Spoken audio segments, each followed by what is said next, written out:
Hello everyone, we are Team NEOGRAM presenting to you our solution. The Ministry of Social Justice and Empowerment has a clear vision, turning thousands of socially deprived villages into ashrams. But there are potential challenges associated with it, like lack of real-time project status and no data-driven mechanism to aid this process. The evidence is clear. Over 67% of rural India has poor connectivity, and over 300 million citizens use feature phones. How do you identify infrastructure gaps when you can't include everyone into digital governance? So, we are presenting to you our solution, GRAM-DIYA.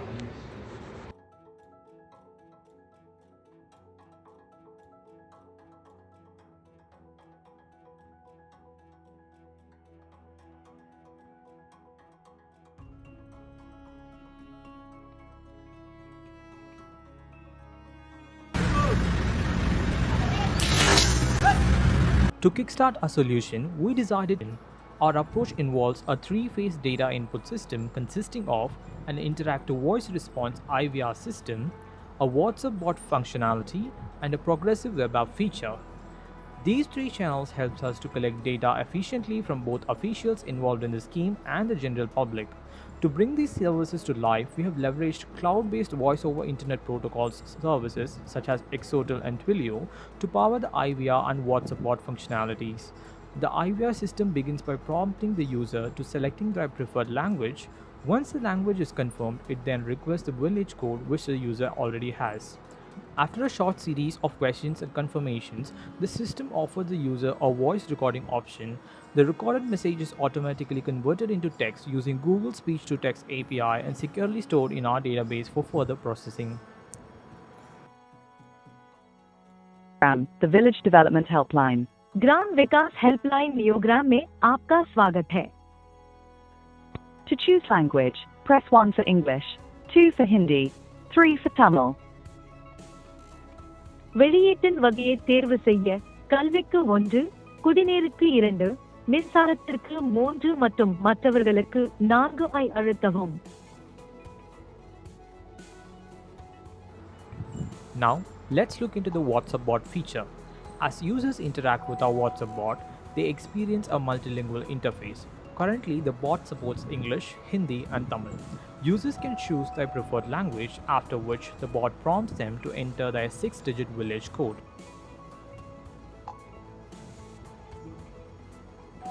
Once the code is verified, the bot asks the user to select the problem domain under which their issue falls. Each domain contains a set of predefined issue category to help the user describe the concern more accurately.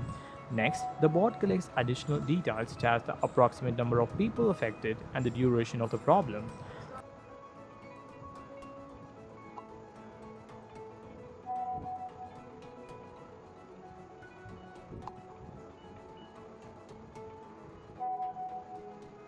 Following this, the user is prompted to share their location.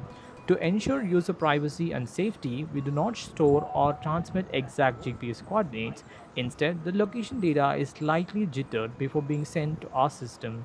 Once all the steps are completed, the problem report is successfully submitted, marking the end of a smooth and secure user experience.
So you can see now I have logged into the system as a citizen.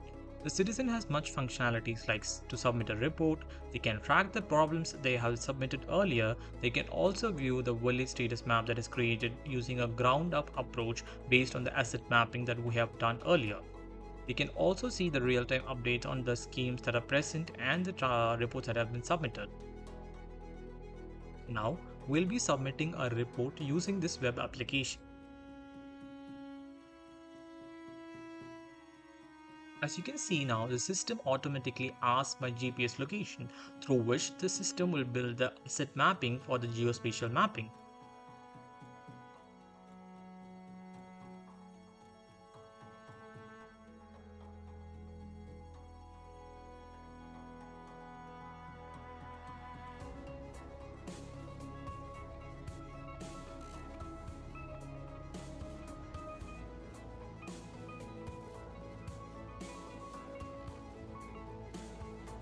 Elaborate on the specific report. Elaborate on the specific report. And now we'll be submitting the report. The report has been submitted successfully. Now we'll track the report. Once we have submitted the report to the track report page, we can see that our report that we have just now created has been updated into the system, and the status is pending because it's not been taken down by the officials.